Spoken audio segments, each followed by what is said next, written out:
October 14th, 1962. For days, heavy cloud cover had hidden Cuba from American reconnaissance flights. But before dawn, the weather finally broke. Far above the Atlantic, satellites watched the clouds peel away from the island like a curtain. Inside a darkened hangar at Edwards Air Force Base, a pilot prepared for one of the most dangerous flights in modern history.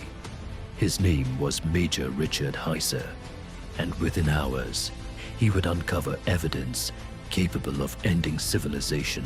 The Lockheed U-2 was unlike any aircraft ever built. It could climb higher than most Soviet missiles could reach, higher than commercial aircraft, higher than storms, nearly into space itself. As Heiser ascended into the black sky above Florida, the world beneath him began to shrink. Below, millions of Americans slept peacefully, completely unaware that history was about to change forever. At precisely 7:31 in the morning, Major Heiser crossed into Cuban airspace. The mission was simple: fly fast, fly high, photograph everything, then get out alive. But somewhere below, hidden beneath jungle canopy and camouflage netting, Soviet forces were already waiting. Then came the photographs. At first glance, the clearings looked ordinary, but intelligence analysts had seen shapes like these before. The roads, the launch pads, the support vehicles. This was no farming project, no defensive installation. The Soviet Union was building nuclear missile bases in Cuba, less than 90 miles from the American coast. Heiser turned back toward Florida, but now Soviet radar operators were tracking him. Every second mattered. The U-2 carried just enough fuel to complete the mission. Not enough for mistakes, not enough for combat. If the Soviets launched interceptors or missiles, there would be nowhere to hide. The film reached Washington within hours. What it contained would send shockwaves through the White House. The Soviet Union had secretly placed medium-range nuclear missiles in Cuba, and many of them were already operational. The National Photographic Interpretation Center operated in complete secrecy. Inside, teams of analysts spent their lives studying aerial photographs. Every road, every shadow, every vehicle. Tonight, those analysts would confirm the greatest intelligence failure of the Cold War. The analysts worked through the night, frame by frame, shadow by shadow. Then finally, confirmation. Soviet SS-4 nuclear missiles, weapons capable of striking Washington, New York, and much of the continental United States within minutes. For the first time in history, nuclear warheads sat just beyond America's doorstep. The evidence moved rapidly through the highest levels of American intelligence. No one wanted to believe it, but the photographs were undeniable. The Soviet Union had changed the balance of power overnight. And now, the President of the United States needed to know. McGeorge Bundy faced an impossible decision: wake the President immediately or wait until morning. Hours earlier, the world had been stable. Now, nuclear war might already be unfolding in secret. President John F. Kennedy had lived through war before, but nothing like this. The photographs before him revealed a nightmare scenario: nuclear missiles, operational launch sites, and only minutes separating the United States from annihilation. The Executive Committee of the National Security Council, EXCOM, assembled in secret. Military commanders demanded immediate airstrikes. Others warned that attacking Cuba could trigger World War III. Kennedy listened carefully, because somewhere beyond those walls, ordinary people continued their lives completely unaware that civilization stood on the edge of destruction. The military believed hesitation was weakness. General Curtis LeMay pushed relentlessly for invasion, destroy the missile sites, eliminate Castro, strike before the Soviets could respond. But Kennedy feared something far worse. If even one Soviet commander launched a nuclear weapon in retaliation, millions could die within hours. Instead of invasion, Kennedy chose a blockade. Officially, it would be called a quarantine. American warships would surround Cuba. No Soviet vessel carrying military equipment would be allowed through. It was a gamble, because if Soviet ships refused to stop, the first shots of nuclear war might begin at sea. On October 22, 1962, President Kennedy addressed the nation. For millions of Americans, the announcement was terrifying. Soviet nuclear missiles had been discovered in Cuba. The United States military was preparing for confrontation, and any nuclear missile launched from Cuba would be treated as an attack by the Soviet Union itself. The world held its breath. Voiceover. American destroyers formed a steel barrier across the Atlantic. Soviet cargo ships moved steadily toward the quarantine line. One wrong decision could trigger the first naval confrontation of the nuclear age. October 27, 1962, became known as Black Saturday, the most dangerous day of the Cold War. At 70,000 feet above Cuba, Major Rudolph Anderson Jr. piloted a U-2 reconnaissance aircraft through clear blue skies, searching for signs that the Soviet missiles were being prepared for launch. Then suddenly, Soviet radar locked on. Far below, an S-82 guideline missile erupted from the jungle. Within seconds, the missile struck Anderson's aircraft high in the stratosphere. The explosion echoed all the way to Washington. For the first time in the crisis, an American had been killed by Soviet fire. Inside the White House, generals demanded retaliation. And for a terrifying moment, nuclear war no longer felt avoidable. The White House Situation Room erupted in chaos. Military commanders argued that the Soviet shootdown demanded immediate retaliation. General Curtis LeMay insisted the United States strike Cuba before more American aircraft were destroyed. But new intelligence made the situation even worse. Soviet tactical nuclear weapons had already been deployed on the island.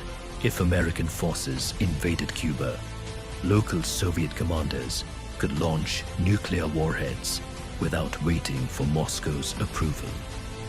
President Kennedy sat silently at the head of the table, listening to generals debate the possible deaths of millions. Then finally, he spoke. "We are not going to war today." That evening, another message arrived from Moscow. Unlike Khrushchev's earlier letter, this one was colder, harsher, more demanding. The Soviet Premier now insisted that American nuclear missiles in Turkey must also be removed. Publicly accepting the deal could fracture NATO and politically destroy Kennedy's presidency. But privately, the president understood the terrible truth. Compromise might be the only thing preventing nuclear war. Late into the night, beneath the dim light of the Oval Office, Kennedy began writing the most dangerous letter of his life. Late that night, Robert Kennedy arrived at the Soviet embassy in Washington. No reporters were present. No official record would be kept. Inside a small windowless office, Bobby Kennedy met Soviet Ambassador Anatoly Dobrynin face to face. The Attorney General delivered the president's message directly. If the missiles in Cuba were not removed immediately, the military might force Kennedy into war. But privately, Bobby offered a secret compromise. The Jupiter missiles in Turkey would disappear quietly after the crisis ended. Dobrynin listened carefully, because both men understood the same terrifying reality. By sunrise, civilization itself might depend on Moscow's answer. As darkness spread across the planet, the world entered its most dangerous night. American B-52 bombers, armed with thermonuclear weapons, circled the Arctic skies, awaiting launch orders. Submarines vanished beneath the Atlantic, carrying enough firepower to destroy entire nations. Inside underground missile silos, launch crews sat beside their keys in complete silence. At the Pentagon, DEFCON was raised to level 2, one step below nuclear war. Meanwhile, inside the Oval Office, President Kennedy remained awake beneath dim lamplight, waiting for Moscow's reply. The phone beside him never rang, and with every passing hour, humanity moved closer to the edge. In Moscow, Nikita Khrushchev faced a decision that could determine the fate of civilization itself. Soviet hardliners demanded resistance. Military commanders warned that retreat would humiliate the Soviet Union before the world. But Khrushchev had read Dobrynin's message from Washington carefully. He understood something many generals did not. If the crisis continued, events could spiral beyond anyone's control. That morning, inside the Kremlin, Khrushchev chose compromise over catastrophe. At 9 a.m. Moscow time, Radio Moscow announced that the Soviet Union would dismantle and remove its nuclear missiles from Cuba. The message from Moscow reached the White House just before 11 o'clock. For 13 days, the men inside the executive committee had carried the weight of nuclear war on their shoulders. Now, for the first time, they could breathe again. The missiles would come down. The bombers would stand down. And millions of people who never even realized how close they had come to annihilation would continue their ordinary lives completely unaware that the world had nearly ended. President Kennedy read the message twice. Then finally, he looked up and spoke quietly. "We're clear." Or in the weeks that followed, American reconnaissance aircraft continued flying over Cuba. Frame by frame, analysts watched Soviet crews dismantle the missile sites that had nearly triggered nuclear war. Launch pads emptied, warheads disappeared into shipping crates. Convoys rolled silently toward Cuban ports beneath the tropical sun. Then slowly, the crisis faded into history. The quarantine ended, the bombers returned home, and humanity stepped back from the edge of extinction, carrying the memory of those 13 terrifying days forever. To the public, the Cuban Missile Crisis appeared to end with an American victory. But behind closed doors, another agreement quietly unfolded. Months after the crisis, American Jupiter nuclear missiles stationed in Turkey were dismantled and removed. The decision remained secret for years. President Kennedy understood that publicly revealing the trade could damage NATO and politically weaken the United States. So, history remembered strength, while compromise remained hidden in silence. Yet in truth, the world survived because both superpowers stepped back from pride and chose restraint instead. Behind every military decision stood human lives. Major Rudolph Anderson Jr., the U-2 pilot shot down over Cuba, never returned home. Across America and the Soviet Union, millions of families lived for years beneath the fear of nuclear annihilation. Children practiced nuclear drills in schools. Bomb shelters filled suburban backyards. Entire generations grew up believing the world could end in a single afternoon. The Cuban Missile Crisis ended peacefully, but the psychological shadow it cast over humanity would endure for decades. For years, much of the Cuban Missile Crisis remained hidden from the public. Secret negotiations, private fears, moments when nuclear war nearly began without ordinary citizens ever realizing it. Only decades later would historians uncover how dangerously close humanity truly came to catastrophe. Some Soviet commanders in Cuba already possessed tactical nuclear weapons. Others had authority to launch without Moscow's approval. The world had not merely approached the edge, it had nearly fallen over it. The Cuban Missile Crisis became history's clearest warning about nuclear weapons. For 13 terrifying days, misunderstanding, fear, pride, and political pressure nearly erased human civilization. The crisis revealed a terrifying truth. Once nuclear weapons exist, no leader can fully control what happens next. One misunderstanding, one frightened commander, one missile launch, that is all it would take. And even today, decades later, humanity still lives beneath the shadow first revealed in October 1962. 30-second voice over in the middle of the crisis, while generals debated nuclear war inside the White House. A child wandered quietly through the room.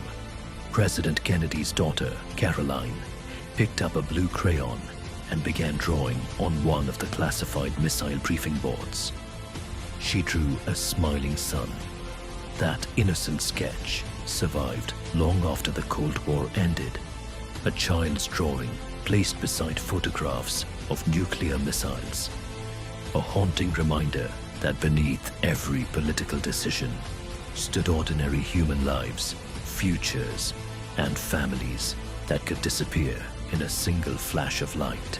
The Cuban Missile Crisis lasted only 13 days, but during those 13 days, humanity stood one decision away from extinction. The world survived, not because of stronger weapons, not because of perfect leaders, but because, in the final moments, men on both sides chose restraint over destruction. And because they did, cities still stand, children still laugh, the sun still rises over a living world. For 13 days in October 1962, civilization looked into the abyss and somehow stepped back.